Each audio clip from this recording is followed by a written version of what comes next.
Cummins here. It is a old 12 valve. It's out of a truck and the head gasket's gone. So we're going to be replacing the head gasket, installing ARP studs, and we're not going to use a factory head gasket, we're going to fire ring it. So some people don't know what fire rings are. This will explain what it is. So come along and we will get into this and get it done. And while we're in here, we're also going to replace this side tappet cover gasket. So right here, that's leaking oil. And the 12 valves are pretty much the only ones I've ever seen that leak externally for some reason. So you can see staining along here in the seam of the head gasket. That's where the coolant and everything was coming from. So the greatest thing about pulling a head on a 12 valve is these are all the tools you need. So breaker bar, flathead screwdriver, 13mm socket, 24mm socket, 18mm socket, 15mm socket, 13mm socket, 10mm, 8mm, 1/4 inch ratchet, 14mm wrench, 13mm wrench, 12mm wrench, a pair of pliers, and a 19mm wrench, along with your impact gun and cert belt tool. So let's get started taking this head off, and yeah, shouldn't be too bad. It's on an engine stand. I can get at everything, and we'll start by taking the injection lines off. So to get down to the injection lines, you gotta take the intake horn off. So there's one 10mm bolt that holds the dipstick tube on. Take that out, and then there's a 10mm bolt here, and then 4 around the grid heater. So once you get those off, or once you undo those, intake horn pops right off. The grid heater on a 12 valve stays with the intake. A 24 valve, a common rail, the intake heater comes off with it, but on a 12 valve it is part of the plate. So we'll take the intake horn off, set it aside.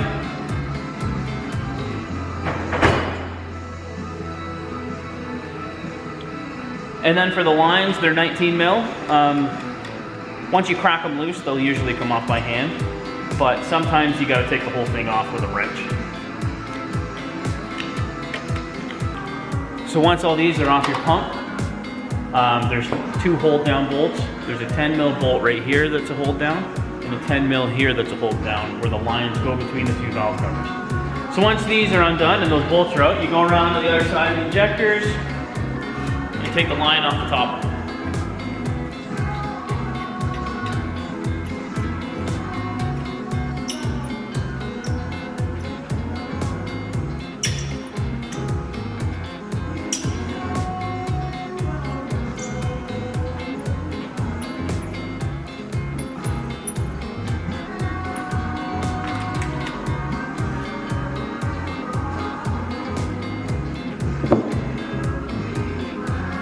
Once they're all undone, they'll just come off as a set.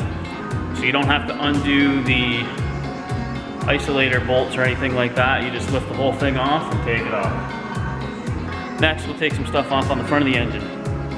So here we have our cert belt tool in, and you just want to rotate the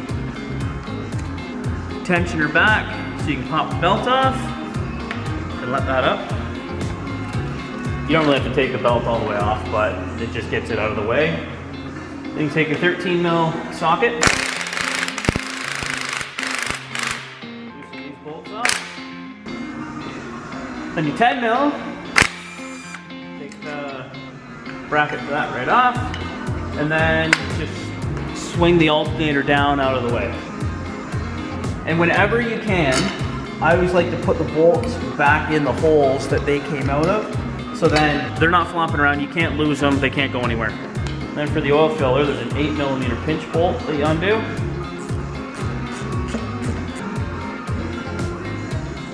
And then there's a bolt back here that holds that on. That is 16mm. So you take your 16mm wrench, take this bolt out.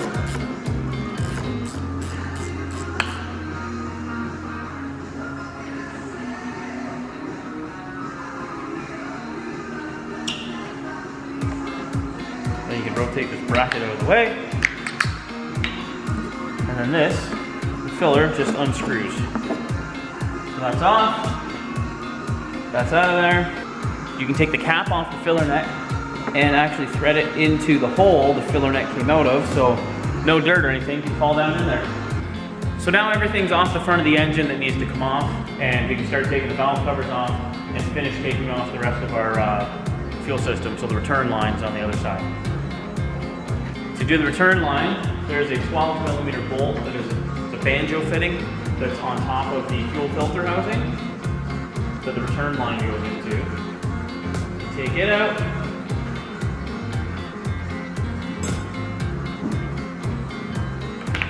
There's also a 10mm hold down for it.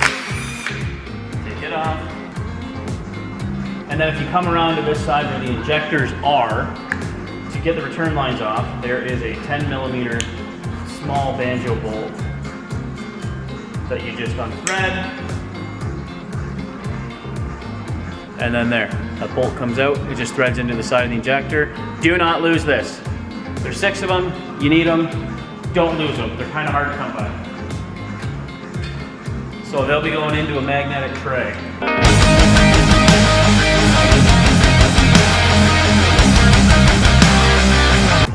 So once you have the lines off, you take your 24mm socket on your impact gun or a 24mm wrench, really doesn't matter.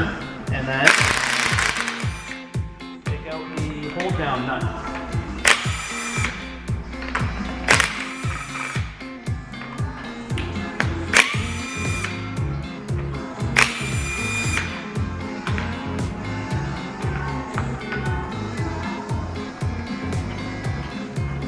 Still have the lift hook on the front. You may need an extension to get down in to get the socket on.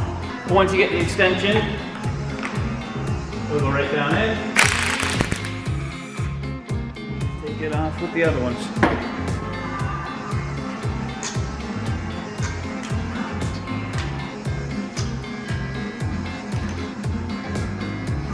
Well, that one came right out.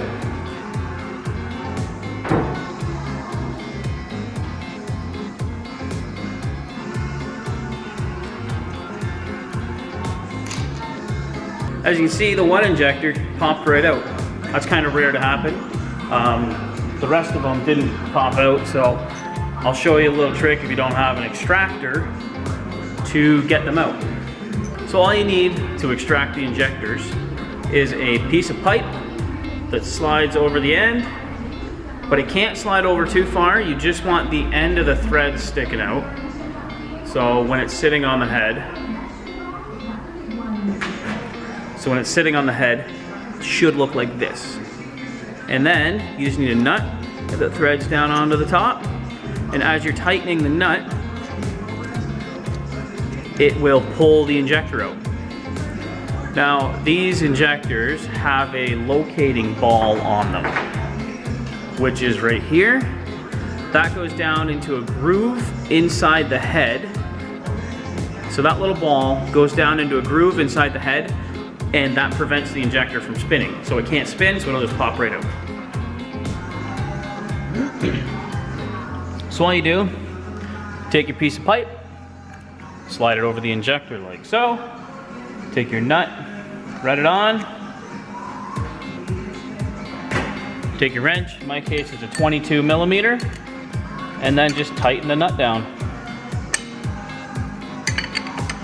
And as you're tightening the nut, the injector will come up and get extracted right out of there.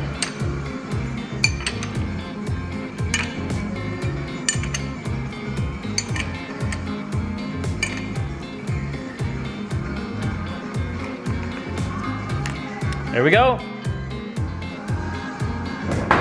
Injector's out. Everything's all good. Just take your nut off, take a piece of pipe out, then move on to the next one. So now that we have our injectors out and everything's off on that side, injection lines are off, intake horn is off, we can start taking the valve covers off, and then there is a boost line here that goes to the AFC housing on the injection pump, and then the fuel filter comes off. Then once the rockers are off, or once the rocker covers are off, we gotta take our rockers off, push rods out, unbolt the heads, lift her off. When you get the injection lines out, it's good just to take some tape or something and wrap the tops of the P-pump, just so no dirt, debris, or anything can get down in there. So let's get these rockers off and get down in there.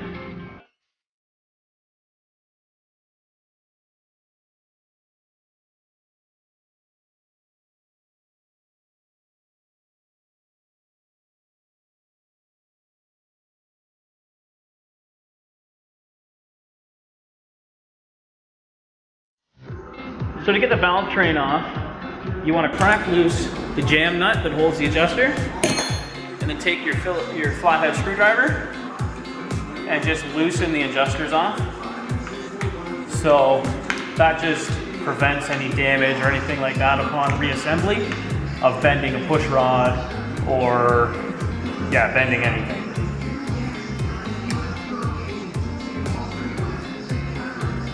So now to take the rockers off, there's a 13 mil bolt here and an 18 millimeter head bolt here. So you have to take both of those off and then the rockers will lift right off.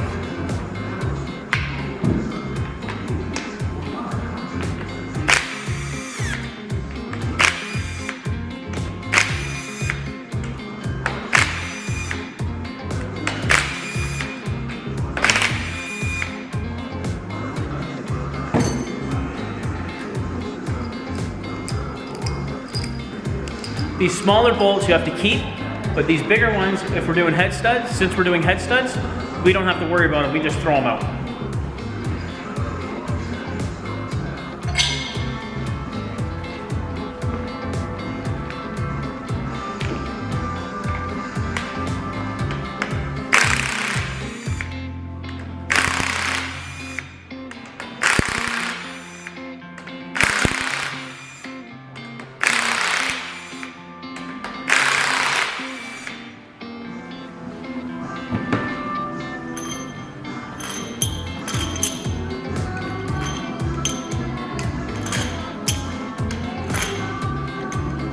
Once the rockers are all the bolts are taken off, you just lift them off and set them down. You don't really need to remember what cylinder they come off of because they're all the same. Same with the push rods. There's no intake push rod, there's no exhaust push rod.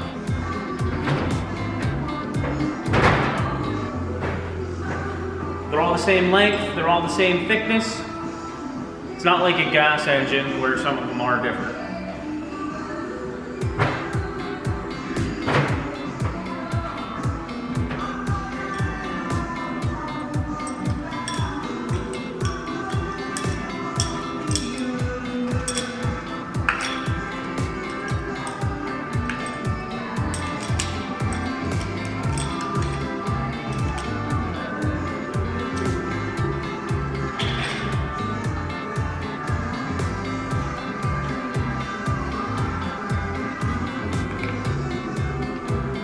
Now we got all those out, so we can start stripping the head down.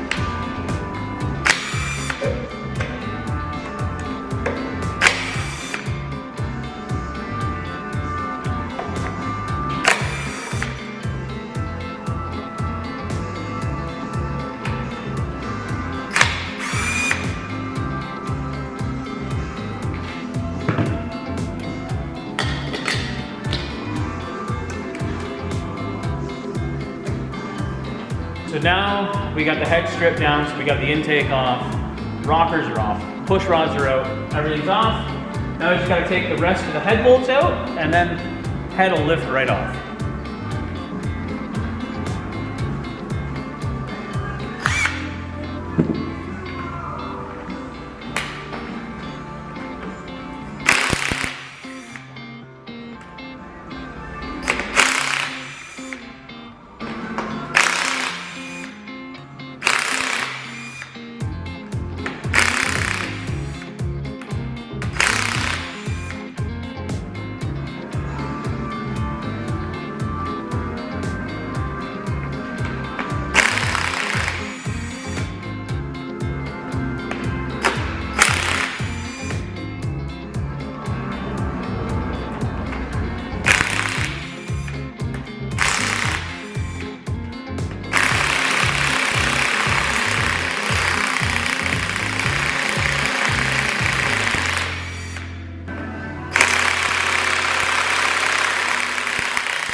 So there we go. That is all the bolts are out and everything. Now we just got to lift the head off.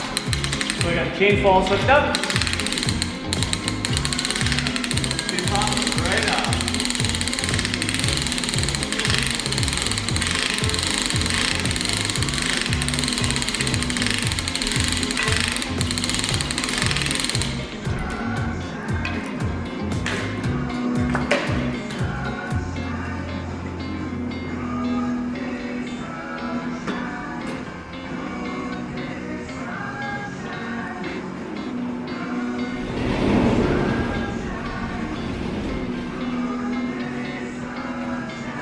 There's still a couple of things we got to take off the head yet, like the this hose, this pipe, this little hose here,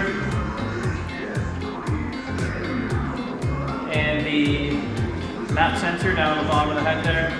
But we're going to leave the lift brackets on, so it makes it easier for us to load and unload it.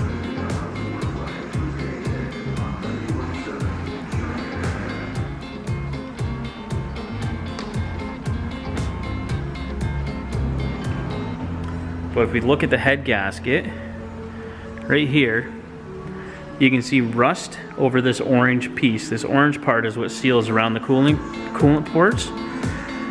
And so yeah, you can see where it's been leaking there. Then also on the bottom. There's also been quite a bit of sludge going through the cooling system, so probably not a bad idea to flush this out. So after you have the head off, you can see there's a dowel here at the back and a dowel here at the front. Don't lose those because the kits don't come with them and you will have to reuse them for your other head gasket. But yeah, everything looks decent on this thing. The head, the mating surface is gonna need a bit of work. So now that we've had the head off of our 12 valve, we gotta take it to the machine shop and get it checked out, and then it has to get the fire rings cut. And I will show you the difference between fire rings and O-rings, because I've come to find out not a lot of people know the difference, and there is a big difference between them. So we will catch you next time on part 2 of firing a 12 valve Cummins. Don't forget to like us on Facebook, subscribe on YouTube, and follow us on Instagram for all updates on stuff going on in the shop and yeah, all the projects we got going on. Thank you, and we'll see you on the next video.